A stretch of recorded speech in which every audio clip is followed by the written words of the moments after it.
Hello and welcome to episode number 213. This is the Project Management Podcast at pm-podcast.com, and I am Cornelius Fichtner. Nice to have you with us.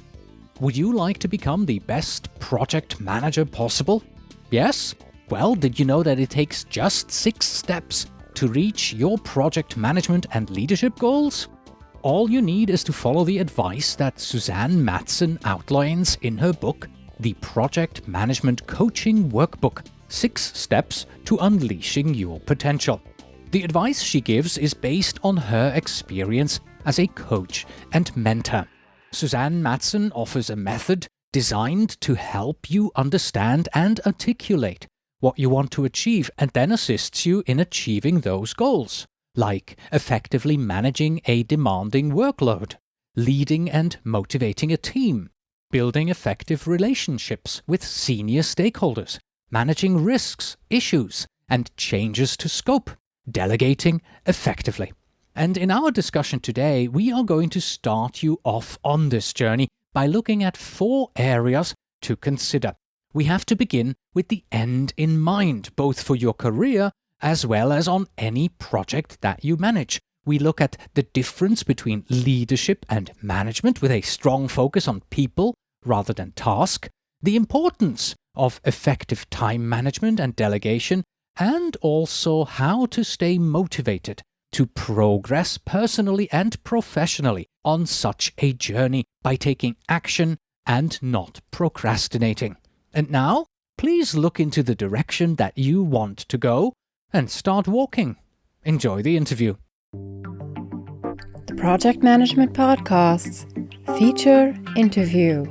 Today with Suzanne Matson, Project and Program Manager, Mentor and Coach.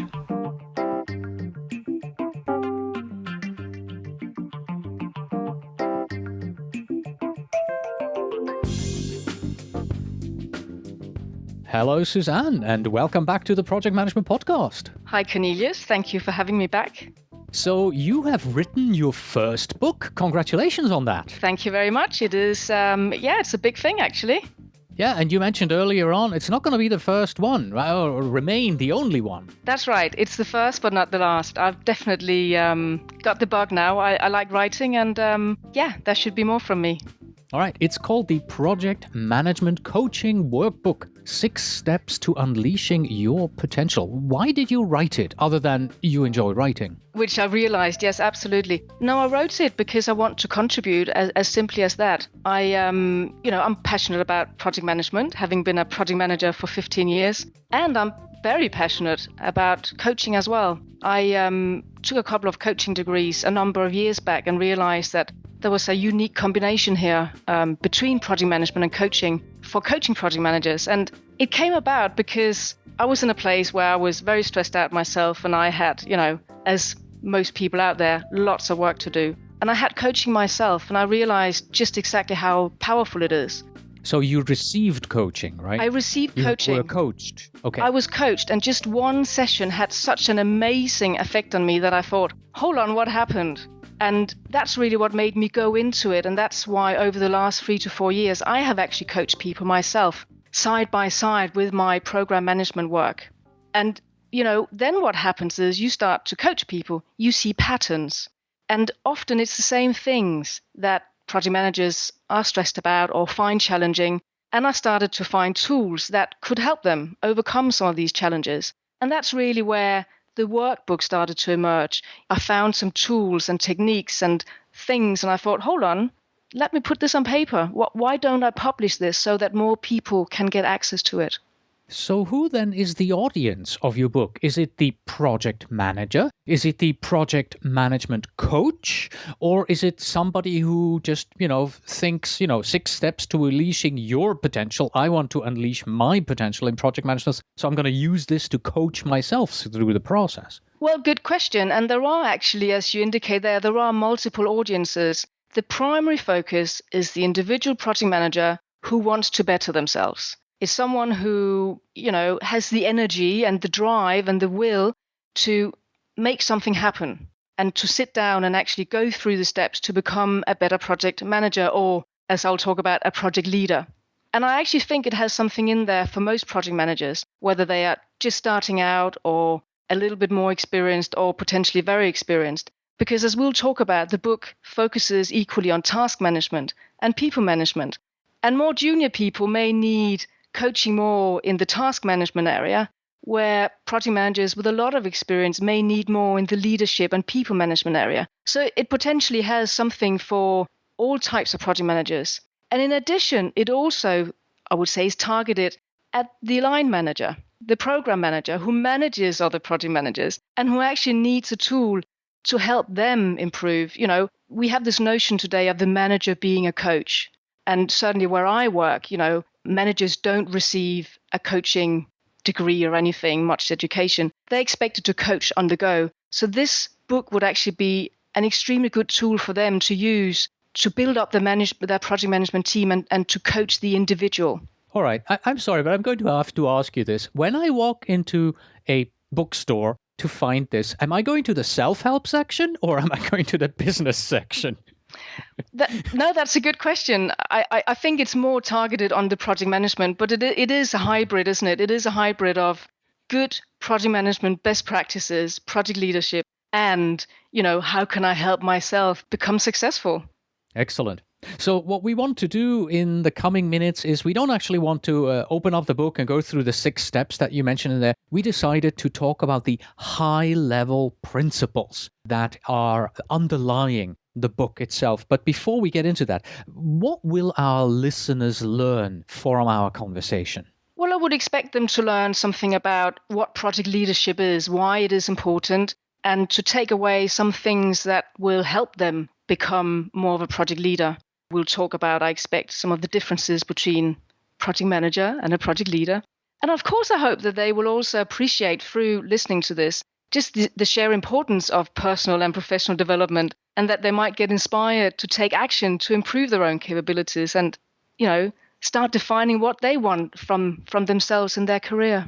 Okay, so let's start with the big one then. Let's start with the differences between leadership and management. So what is the difference there? Why is it important to project managers who want to excel? And how does the book coach the individual to think in terms of being a project leader? Yeah, no, that is absolutely, as you say, that is a big question. And let's try and break it down a bit. First of all, leadership versus management. I mean, a lot of people talk about that difference. So potentially, you know, people might have heard some of this before, but to my mind, management is traditionally very focused on tasks, events, processes, resources.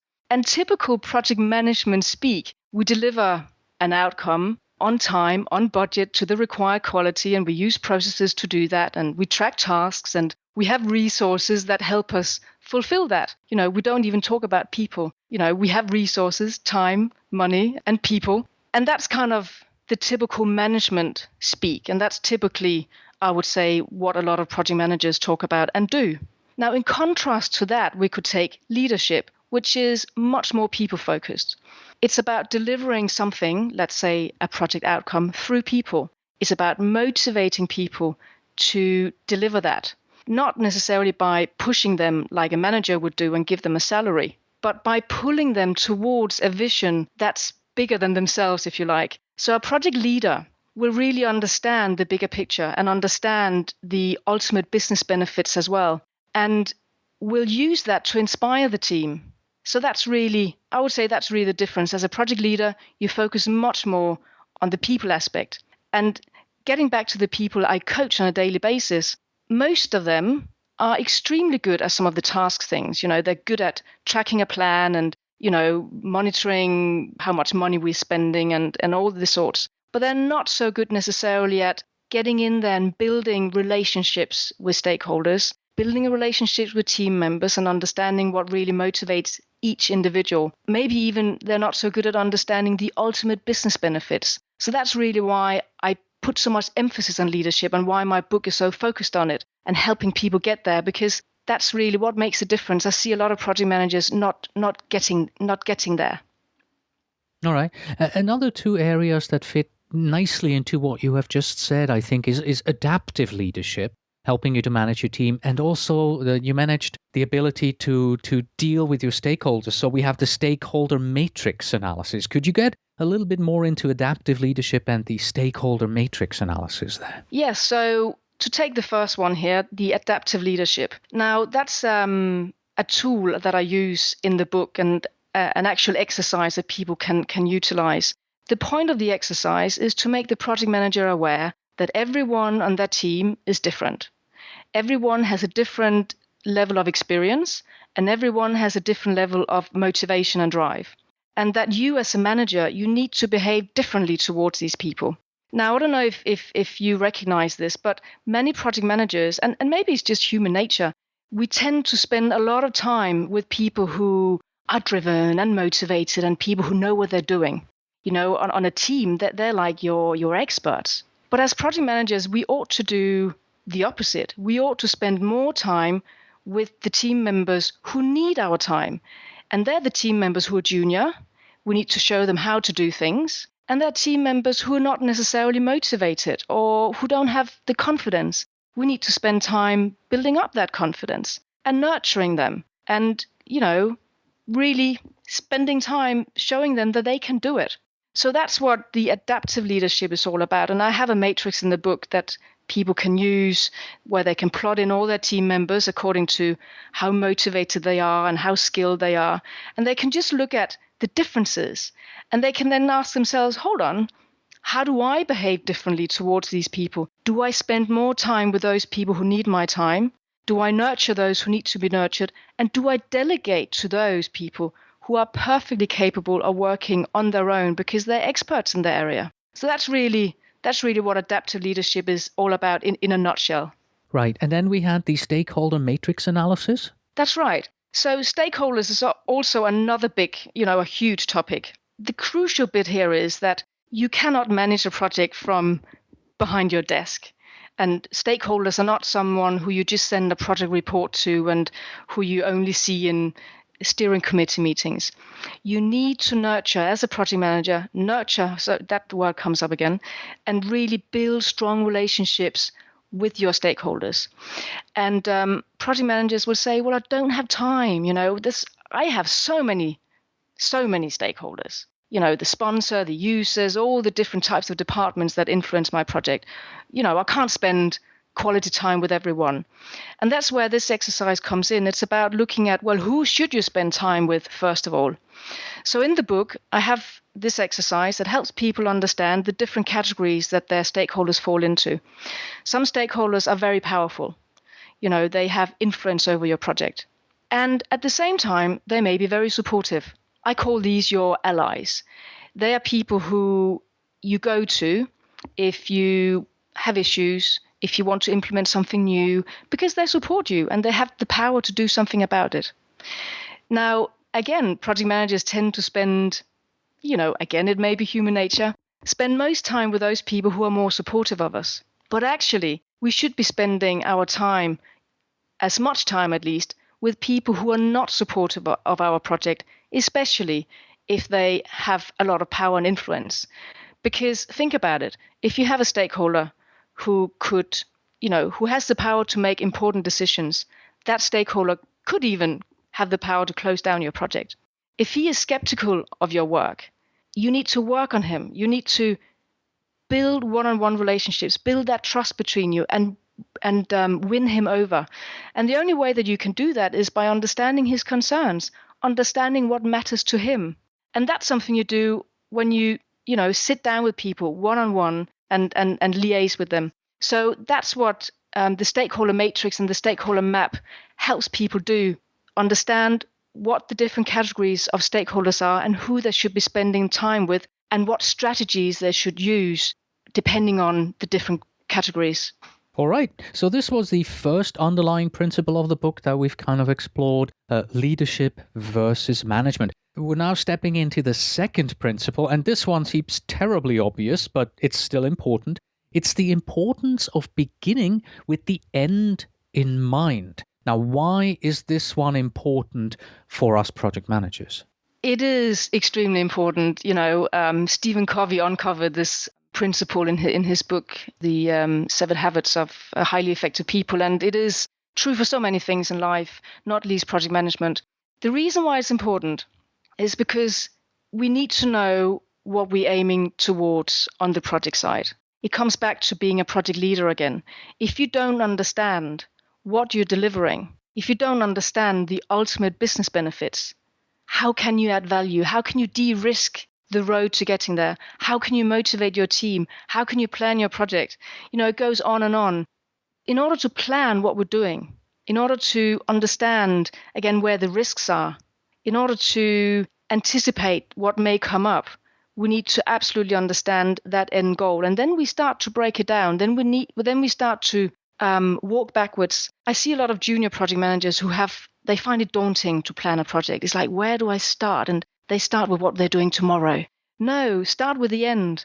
Once you understand the bigger picture, then you can break it down. And the end, and I love to emphasize this because it is so important, is really the ultimate business benefits.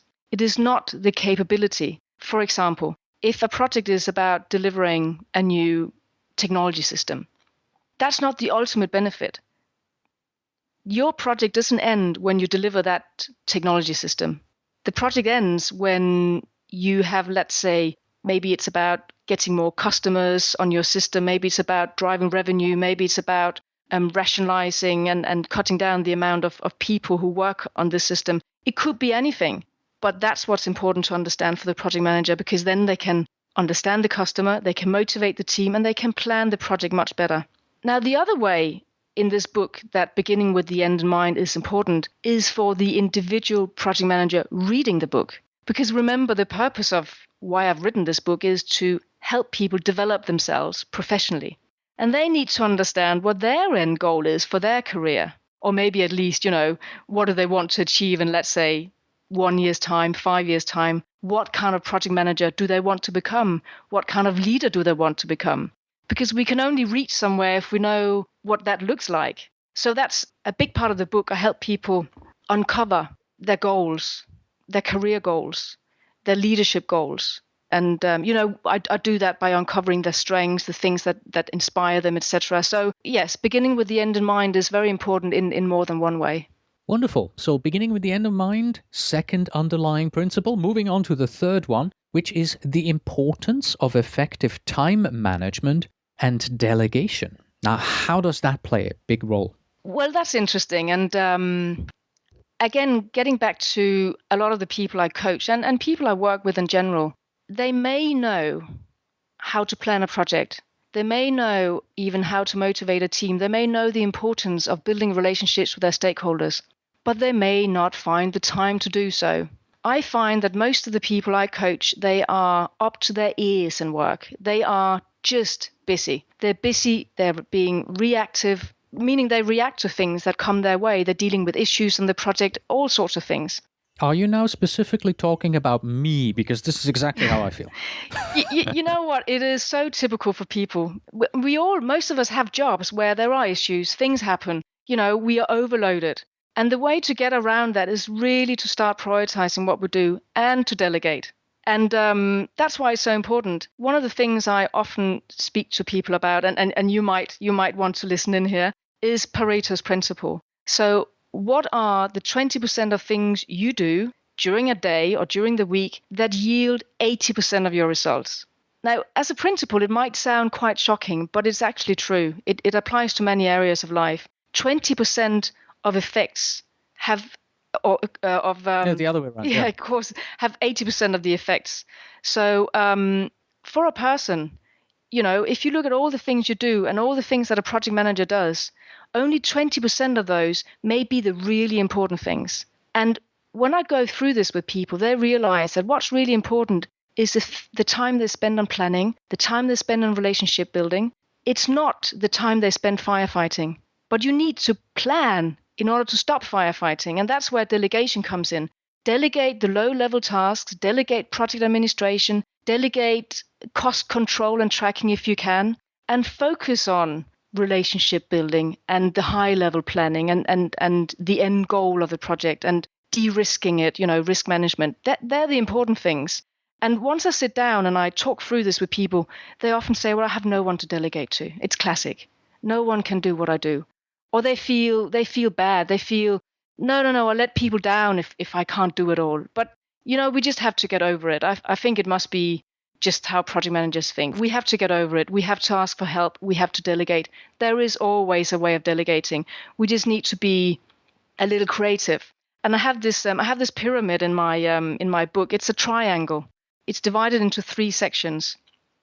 The first section, and it really is a division how we spend our time. So there are 3 ways we can spend our time, and one way is being proactive. Okay, it's planning, relationship building, team motivation, all these good things, risk and issue management, quality control. Or we could completely be reactive. Okay, that's firefighting. We could spend all our time working on things that are extremely urgent, but they're not strategic things. Or the third category, we could just be, plain wasting our time.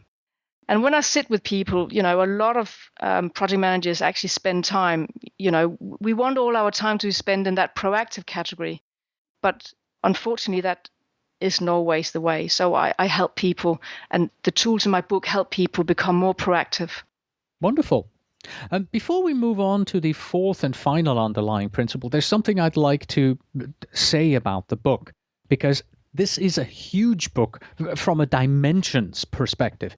Sometimes you order a project management book from Amazon or wherever. You don't actually go into the shop and you buy it. And then you get this tiny little, almost, I don't know, a manual fits into the palm of your hand. And you're thinking, this is what I paid $60 for?